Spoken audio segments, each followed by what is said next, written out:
Alhamdulillahi Rabbil Alameen, as-salatu was-salamu ala khatimin nabiyyin wa ala alihi wa sahbihi ajma'in, amma ba'd, fa'auzu billahi minash shaitanir rajim, bismillahir rahmanir rahim. Qala Allahu ta'ala fi Surah Al-Anaam, وَمِنْ آبَائِهِمْ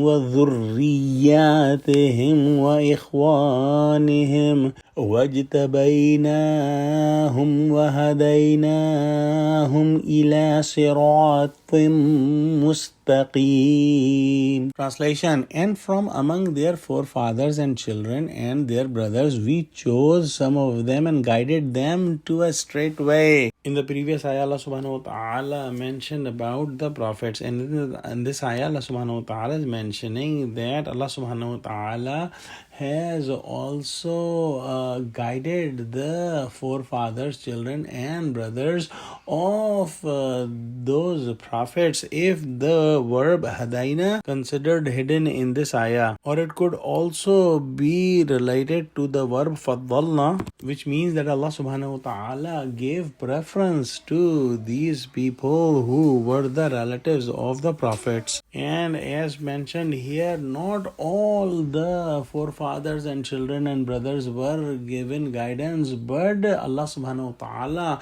chose many of them and guided them to the straight path. In the next ayah, Allah subhanahu wa ta'ala says, ذَلِكَ هُدَى اللَّهِ يَهْدِي بِهِ مَنْ يَشَاءُ مِنْ عِبَادِهِ وَلَوْ أَشْرَكُوا لَحَبِطَ عَنْهُمْ مَا كَانُوا يَعْمَلُونَ. Translation: That is the guidance of Allah by which He guide whom He will of His servants, but if they had associated worshipping others with Allah, then all labor they had been doing would be gone waste. So it is mentioned that Allah subhanahu wa ta'ala gives the guidance to the straight path, and Allah subhanahu wa ta'ala selects the slaves that He wills to guide.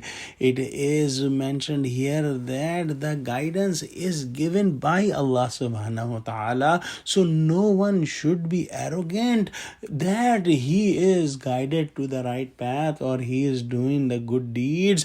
And this is said for not only common man but also for the prophets and the big scholars and the big awliya, that everyone who is guided by Allah subhanahu wa ta'ala. And then Allah subhanahu wa ta'ala mentions that if these people associate someone with Allah subhanahu wa ta'ala or do any shirk, then whatever they did, whatever the good actions they did, they will be cancelled out and all the actions will be wasted. This is extremely important for us to understand, that when Allah subhanahu wa ta'ala is mentioning this for the prophets and the families of prophets, then the common man has no standing. The prophets are innocent and they do not do the sins or they do not do any shirk, but it is mentioned here, and the people like us and common Muslims should be alarmed and should be extremely careful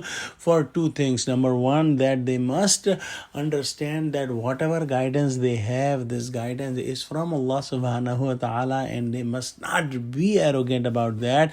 And number two, they must do everything possible to save themselves from any hint of shirk, because the shirk will destroy all the good actions. Similarly, if someone is a Muslim and doing good deeds and then he leaves Islam and become a murtad, then whatever good deeds he had done will be cancelled out and will be gone to waste. Let's pray that Allah subhanahu wa ta'ala give us true understanding of Quran and save us from any hint of shirk. Ameen. Wa akhiru da'wana alhamdulillahi rabbil alameen. Wassalamu alaikum wa rahmatullahi wa barakatuhu.